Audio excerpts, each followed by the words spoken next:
नमस्कार, मैं हूं आपके साथ काजल सोनी। स्वागत है आप सभी का दैनिक भास्कर के डिजिटल प्लेटफॉर्म पर। प्रधानमंत्री नरेंद्र मोदी ने एनडीए 3 सरकार के 2 साल पूरे होने से पहले मंत्रिपरिषद की अहम बैठक में मंत्रालयों के कामकाज का विस्तृत आकलन किया। करीब 4 घंटे चली इस बैठक में मंत्रालयों की कार्यशैली, फैसलों की गति और जनता से जुड़े मामलों के निपटारे पर विशेष ध्यान दिया गया।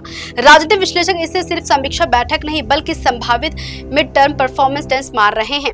साथ ही चर्चा है कि कैबिनेट में फेरबदल भी आने वाला है, जो 2027 में प्रस्तावित 5 राज्यों के विधानसभा चुनाव से पहले हो सकता है। बैठक में मंत्रालयों की रैंकिंग तय करने के लिए मुख्य रूप से 2 आधार बनाए गए हैं। पहला, फाइलों के निस्तारण की रफ्तार और दूसरा, जनता की शिकायतों का समाधान। सरकार ये देखना चाहते हैं कौन सा मंत्रालय तेजी से फैसले ले रहा है और कौन सा विभाग लाल फिदाशाही में फंसा हुआ है। इसके अलावा योजनाओं की जमीनी पहुंच है, विभागीय समन्वय, डिजिटल मॉनिटरिंग और ईज ऑफ लिविंग पर असर को भी समीक्षा का हिस्सा बनाया गया है। कैबिनेट सचिव और नीति आयोग की ओर से अलग अलग मंत्रालयों की कार्यप्रणाली पर प्रेजेंटेशन भी दिया गया है। सूत्रों के मुताबिक बैठक में सबसे अच्छा और सबसे कमजोर प्रदर्शन करने वाले मंत्रालयों की टॉप 5 और बॉटम 5 सूची तैयार की गई है। हालांकि सरकार ने आधिकारिक नाम सार्वजनिक नहीं किए हैं, लेकिन इस रिपोर्ट कार्ड ने कई मंत्रियों के माथे पर चिंता की लकीर खींच दी है। जिन मंत्रालयों में फाइल पेंडेंसी ज्यादा रही है, जनता की शिकायतों का समाधान धीमा रहा या योजनाओं का असर कमजोर दिखा, उन्हें निचले पायदान पर रखा गया। वहीं तेजी से फैसले लेने वाले, योजनाओं को जमीन तक पहुंचाने वाले विभागों को बेहतर प्रदर्शन करने वालों में शामिल किया गया है।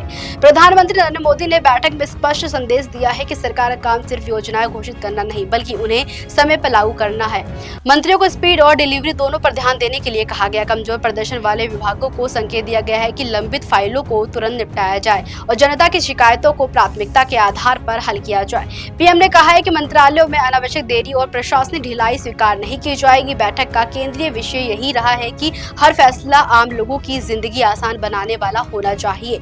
विशेष ध्यान कृषि, सड़क परिवहन और ऊर्जा, श्रम, वाणिज्य, विदेश और कॉर्पोरेट मामलों में जुड़े मंत्रालयों पर रखा गया। सरकार देख रही है कौन से विभाग सीधे जनता पर असर डाल रहे हैं और किन क्षेत्रों में योजनाओं का लाभ अपेक्षित स्तर तक नहीं पहुंच पा रहा है। कई मंत्रालयों में शिकायत निवारण प्रणाली और फाइल क्लियरेंस की गति भी सवालों के घेरे में रही है। ये बैठक कैबिनेट फेरबदल के संकेत के रूप में देखी जा रही है। 9 जून 2026 को मोदी सरकार के तीसरे कार्यकाल के 2 साल पूरे होने जा रहे हैं और राजनीतिक विश्लेषक मान रहे हैं कि सरकार अब 2027 के चुनाव और 2029 की तैयारी को ध्यान में रखते हुए टीम में बदलाव कर सकती है। खैर, इस पर आपकी क्या राय है, हमें जरूर बताइएगा। देखते रहिए दैनिक भास्कर डिजिटल।